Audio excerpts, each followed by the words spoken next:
Hey y'all, my name's Melissa and I knit for fun as well as knit a lot and knit everywhere. I've been saying for a little while now that I wanted to start a knitting podcast, that is. And yesterday at my local yarn store, Mamie Grace, and if you're not watching her podcast, you really should, Christy of Mamie Grace Designs came in and hung out with us, and she really encouraged me, and I want to say thank you. So with that being said, I'm going to kick this thing off. I'm just going to do a small introduction, tell you a little bit about myself, about my knitting, how long I've been knitting, etc. As well as share some opinions, because I've noticed a lot of spicy opinion or unpopular knitting opinion videos out there. I don't know if my opinions are unpopular or spicy, but they are in fact my opinions, so I thought I'd talk about a few of them today. So having said all that, let's kick it off. I'll tell you what I'm wearing. I'm not going to be talking about anything else today. This is just an introduction. Kind of see how y'all feel about it. If you think I should do a knitting podcast, or if you're like, you know what, you suck. Don't waste your time. Give me some feedback. If that is the case, then I'll go back to knitting and not take any of my knitting time to do the podcast. With that being said, I do know this is kind of a low def or whatever you want to call it attempt. I don't have a camera. This is all on my iPad, and this is just to get started. If I do in fact go forward with this, I will get better. I'll learn how to edit, might even invest in some equipment if it makes sense. So as I said, my name's Melissa. I live in Northwest Arkansas, and we have a few local yarn stores here. We are right now crawling because we're doing the Arkansas yarn crawl. I have to be honest, I'm not crawling very much. I'm only going to the two that are closest to me, which is Sweet Skeins and Ozark Knitting Company. And we do have another one up in Bentonville, but I am just not interested in driving 30 miles because I did all of that last year, and this year I'm kind of just staying close to home. So, talking about local yarn stores, this is the Summer Swirl, and I'll stand up and show you the yarn and how pretty it is. I knitted this last year, and I used Letha at Sweet Skein. She is a dyer. I used her hand-dyed yarn, and this is a cashmere silk merino blend. It is super soft, and it just, I think, showed up beautifully in this pattern. Now, like I said, I knitted that last year. The pattern is the Summer Swirl by Woolen Pines, and it really is a very clear pattern, and it knits up really quickly. I really enjoyed it, and I do have plans, as I will share in a future podcast. I do have plans to knit another one, only make it long sleeved. All right, so what can I tell you about myself? I live in Northwest Arkansas. I knit a lot. It's basically my only hobby other than buying yarn, and if you count watching knitting podcast as a hobby, I have that hobby as well. Other than that, I really don't have a whole lot of hobbies. I do read, but I tend to do that right before I go to bed, unless I'm really deep into it, and then I just knit on a stockinette and read it on my Kindle. Let's see, I have two boys. They are both grown. One of them will be 35 in September. The other one is 32. The 32-year-old does live with me. He is disabled. And maybe I'll share some more about that in a later podcast in some of my personal sections. I've been knitting for about 10 years, and I really bounced around. I learned to knit. I knitted a few things. I knitted a blanket. I knitted some shawls, some scarves. I really didn't know anything about yarn. All I knew about yarn was that I could buy it at Joann's or Michael's or Hobby Lobby. I didn't know there was other yarn like that. I didn't really know I had expensive yarn. You know, I had no idea. I had kind of a bad experience at a yarn shop one time, so I kind of shut that all down until I moved to Boston, which was about a decade ago. And I got up there, I crocheted mainly with acrylic, and I met a great group of women through my church who had a knitting group, and I joined them. I learned about better yarn. They took me to some yarn stores, and oh my gosh, they created a monster. Because then I really fell in love with nice yarns, how nice they feel, how nicely they hold up. And so I started building up my stash, which kind of brings me to my first opinion, which is about the size of the stash. I think as long as you can afford to buy the yarn, you're not, going in debt, putting your family out on the street, not being able to feed your kids, etc. The size of your stash is personal to you, and I don't really think that it's anybody else's business.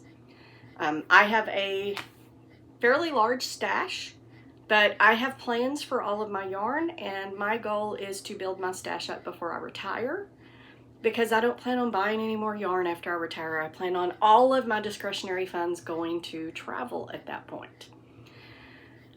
So as I said, I started building my stash in Boston.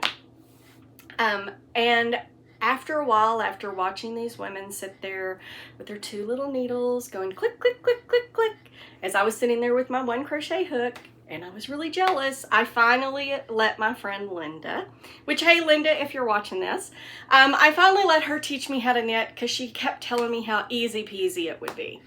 Well, she was right. I had tried to learn off of YouTube videos before, but having someone there to help me really made all of the difference. And I have to tell you, I love how she taught me. It's probably one of the funniest stories, and I actually reminded her of it at her wedding a couple of years ago, about how she told me, I'm going to teach you how to knit, go home and knit. Do not do anything else, just knit. Just the knit stitch. Well, that was on Friday. She told me to knit until I got back together with her on Friday, and then she would teach me some more. Well, I have to tell you, Linda's a teacher, and that's important to this story. So I go home and I knit and I knit, and about Wednesday, I get a little bored. So I text Linda and I'm like, hey Linda, how do you purl? I can totally hear her best teacher voice saying, did I tell you to purl? No ma'am, you told me to knit. Then I suggest that you knit until Friday. Looking back on that, I'm super glad that she did. That Friday she taught me how to purl. I went home and purled for a week. Then she taught me how to put them together, how to do cables, how I would use, do color work, etc. But by insisting that I did one stitch and one stitch only for at least a week, I built up some muscle memory. And it really helped. Now, purling, I did have a little trouble, I'm sure everybody does, getting started, because I knit flat for the most part. I didn't knit in the round until later in my knitting career. So I did have to think, as I was starting a purl row, but once I started it, then I was off to the races. So not long after that, I actually moved for another job and I went to San Antonio. And I was really worried. The ladies encouraged me to find a local yarn store. One of the best things I ever did. I found Yarnavore in San Antonio, Texas. If you are ever in San Antonio, you need to go visit them. They've got a great yarn store, and they are a great group of people to get to know. They will help you. They'll help you find yarn. They'll help you learn to knit. It's where I really became a knitter. They helped me to understand the difference between yarns. They helped me understand what yarn was appropriate for what project, and I took some classes. I took a sock class. I took another one that they call Simon Bebek, which is 6 months to be a better knitter, where you knit blanket squares and all kinds of different things. I did stranded color work. I did intarsia. I did lace. I did brioche, both one color and two color. I did illusion knitting. There were all kinds of things that we did. There were 12 squares in all, and I just don't remember every one of them. But it was great. I gained so much confidence. I learned how to read charts, how to read charted cables, and it really, really made me into a knitter. Unfortunately, I only spent a year there. I do think about them quite often, and did during COVID take the 6 months to be a better knitter class again online as a little refresher course. So I still utilize them. I still do order from them occasionally. It's been a while since I've ordered lately, since now we do have our own local yarn store here. But yeah, if you're ever in San Antonio, or if you're close to there, make sure that you go by and tell them that Melissa said hi. All right. So having talked about that, let's talk a little bit about another opinion of mine, which is in patterns, because that's where I really learned to read a pattern. I made my first garment, which was a little baby garment. They helped me learn how to read it. And what I will say about patterns, I've been hearing a lot of people in the community talk about, oh, it's bottom up, you can't try it on, you can't do this. It's really hard to figure out if it's going to fit right. Well, maybe I'm missing something, but I don't understand that. I don't get it. Because if you know your measurements, and before you knit a garment, a sweater, you need to know your measurements. If you know your measurements and you know how long you like it from the armhole down to where you want the sweater to hit, it's pretty easy to figure out how long to knit that before you start the arm shaping. And you can, in fact, try it on. Is it as easy to try on as a top down once you split for sleeves and all of that? No. Will it look exactly like it will once you put sleeves on it? No. But you will be able to try it on and make sure it is large enough around, that it is enough positive ease that you want, or negative ease as the case may be. You do it exactly like you would a top down. You put it on some waist yarn or put it on barber cords, try-on cords, whatever we're calling those. And you just simply put it on and position it where you think that this should fall. And then you'll get some information. Maybe not as much as a top down, but you can in fact try on a bottom up sweater. All right, let's see. We're up to San Antonio now. And sorry, I'm a bit of a storyteller, so I can go off and go in little different directions. If this is not your style, you don't like these, then I apologize. But it is how I do it. That all of my things I've ever taken for personality and everything else, I'm an entertainer, I'm a storyteller. So it would be very odd of me to be very regimented. So having said that, as I said, I was in San Antonio. Well, then I got the joy of moving back to the Boston area and got back in my knitting group, of course, in my church and everything else. And they were amazed at how much I knitted. Again, I was still kind of knitting shawls, scarves, things like that.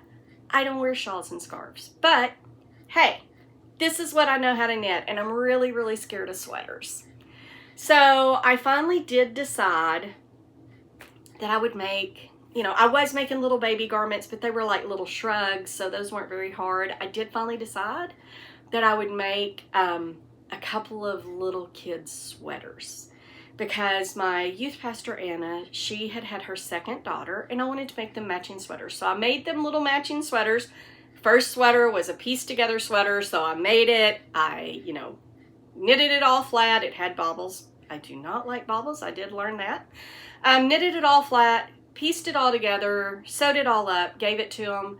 And when they wore it to church, I just exploded with pride. And I was like, oh, I need to figure out how to knit one for myself. So I did. I knitted this beautiful sweater. I'll bring it out later. It actually wasn't a sweater. It was more of a tee.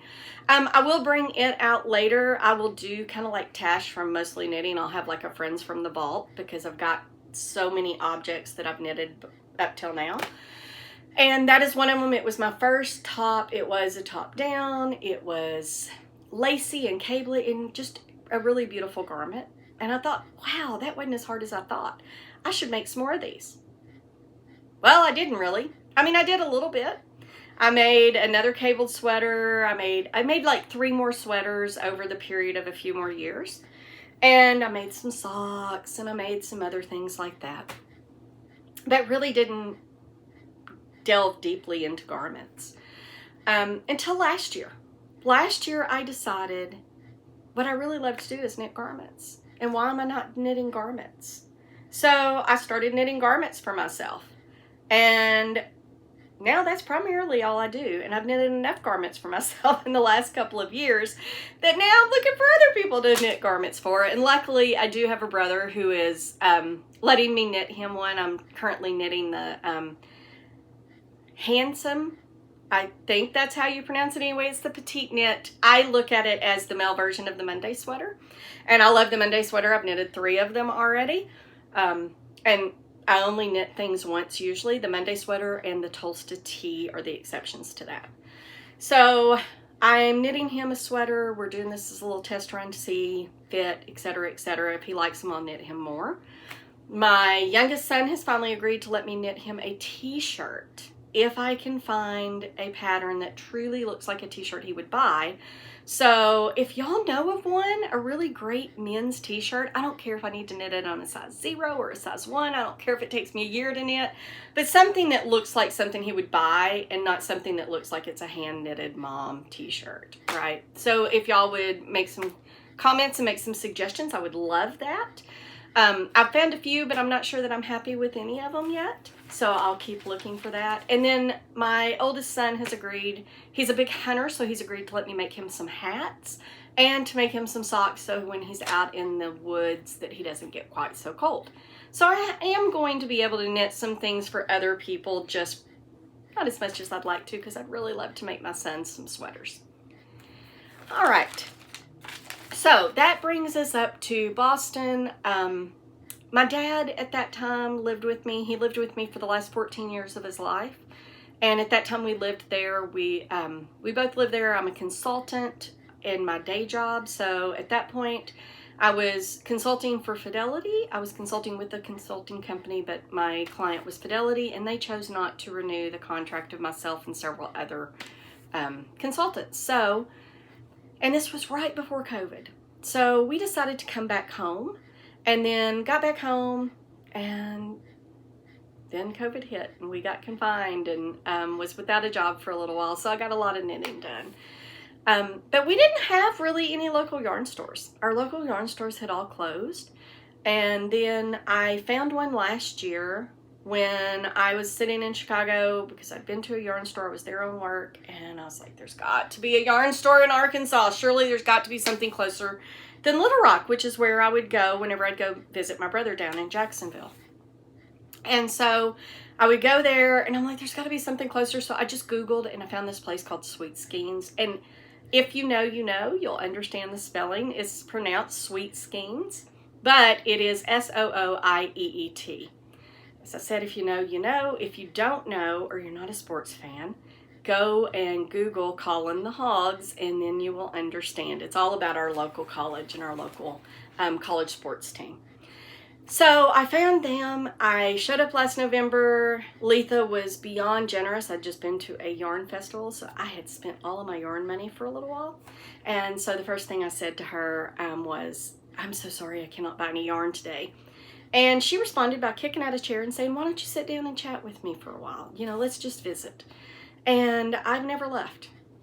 Sometimes I feel like I would do better if I had a cot at the store as much time as I spend there, especially this week during Yarn Crawl. I try to, you know, go and support her, and it's just a wonderful place to be. She's built a fantastic community with knit nights, etc. So, I'm back in Arkansas. I found my local yarn store. I just knit garments. I knit a lot of garments. I've completed 15 this year so far. And it's not because I'm super fast. It's because I'm obsessed. If I have enough time to sit down and knit a partial row, a few stitches, whatever, I do that. I am not a person who must have 30 minutes or whatever to carve out for their knitting. So I'm pretty obsessed about it, and that's how I get all of the stuff done. I also stay up late. I work from home. As I said, I am a consultant, so I'm remote and I work from home. So that does help. I don't have the commuting time. I don't have to get in a car and drive 30 minutes and, you know, go to an office and stuff. So I do have a lot of knitting time. I'm looking at my notes. Sorry for looking down, but I thought I'd just cover a few more opinions. And I would say that the things, I talked about petite knit. I talked about knitting the Monday sweater 3 times, and I've seen a lot of people on podcasts apologizing because, oh, these are a lot of petite knit patterns. These are, you know, I'm just talking about petite knit. Stop apologizing. Petite knit is a great designer. Do I knit every petite knit pattern? Do I like every petite knit pattern? No. But if I like a pattern that she puts out, she's a great designer. She does really, really good designs. And her instructions are clear and easy to understand. I'm going to buy her patterns, and I'm not going to apologize for liking her. I also like my favorite things knitwear. I also like Rebecca Clow, the Crayabea. I've knitted 4 Tulsa tees this summer, right? I like design, but I also like some not so well-known designers, right? I'm doing a test knit right now for Kirsten Michelle, and she's not a super big designer, but she's got beautiful patterns. Oh my gosh. They are just gorgeous color work patterns. And I do test knit. I do quite a bit of test knitting. I've done, I think this is number 8 or 9 this year. And so that brings me to another opinion about test knitting and whether test knitters should be paid. No, we should not. It's voluntary. Nobody's holding a gun to my head. Nobody's telling me I have to go out there and, you know, I probably shouldn't have said that word. But nobody is forcing me to test knit. So if I don't want to test knit, or I don't like the pattern, or whatever, I just don't apply. I don't get picked for every test knit I apply for, and I'm okay with that. But I don't need to be paid. Now, I will say there are a couple of caveats. Number one, if you require a specific yarn, there needs to be either the brand needs to supply the yarn, the designer needs to supply the yarn, or at least a really hefty discount if you expect me to buy my own yarn. All right, so I don't think that you should have a requirement that I have to use a specific brand of yarn if you're not willing to, you know, supply it. I do a lot of stash diving. I have a rule. If I can't pull it out of my stash, I don't test knit. Or if it's a pattern that I just really want to knit and I don't have the yarn for, or it's a yarn that I really want to knit with. But for the most part, it's coming out of my stash. But again, I don't think that I need to be paid. I'm keeping the garment. I'm only knitting things that I would buy the pattern and knit anyway, so I'm just getting a head start on it. Sample knitting, however, is a different ballgame. And I do believe that with sample knitters, you need to pay them. They don't get to keep their final garment or final whatever it is, the product that they do, that they produce. I've got friends that do sample knitting. So no. If you have a sample knitter, you need to pay them. Test knitters, not so much. If you want to pay your test knitters, hey, that's great and that's fine and that's nice, but I don't think test knitters should expect it to be because it is a voluntary thing. Patterns as well, size inclusive.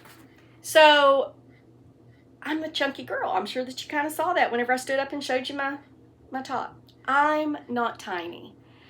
While I am very glad that people have before me said, hey, we need to make things for bigger sizes. I'm glad about that, but I really don't care. If you don't make a pattern in my size, I'm just not going to knit it. And if there were no patterns in my size, I'd figure out how to make my own. We're adults. We can choose to walk away and not support someone if they're not doing what we think that they need to do. I don't need to be out there and gripe about it, right? There are exceptions to this, however, and I will say, Crayabea, I have to tell you, when you got me and I was like, yep, I'll be buying all of her patterns, was when in one of your early podcasts you were upset and you had gotten out of a test knit because the designer had not made a size inclusive pattern.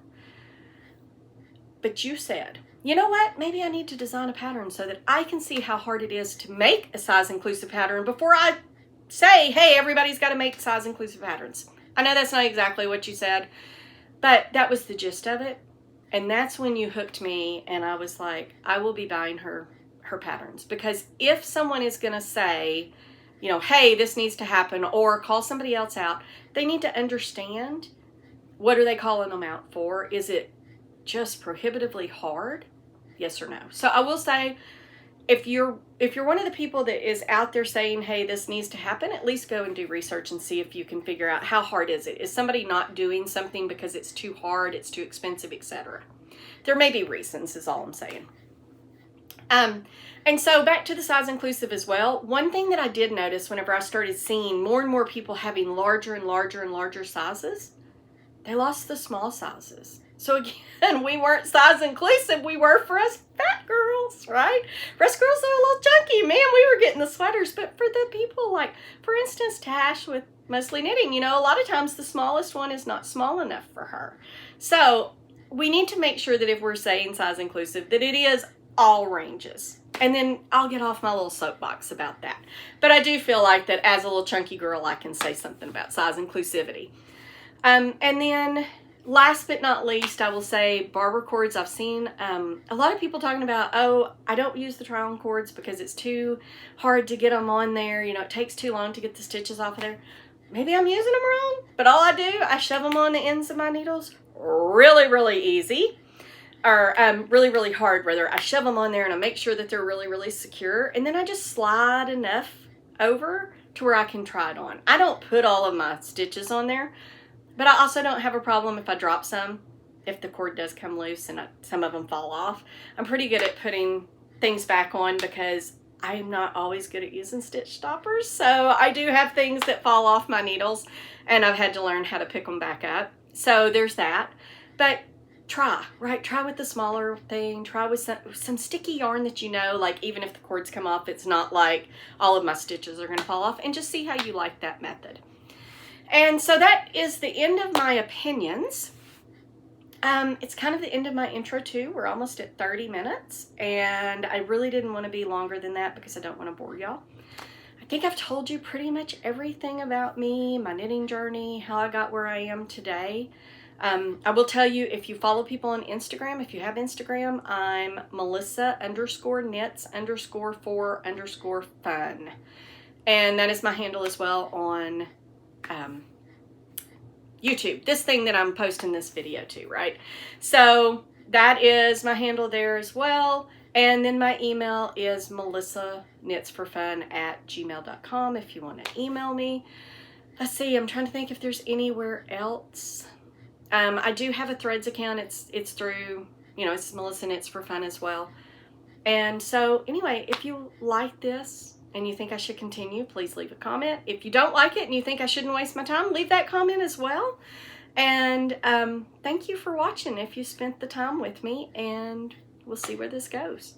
Thank you. Bye.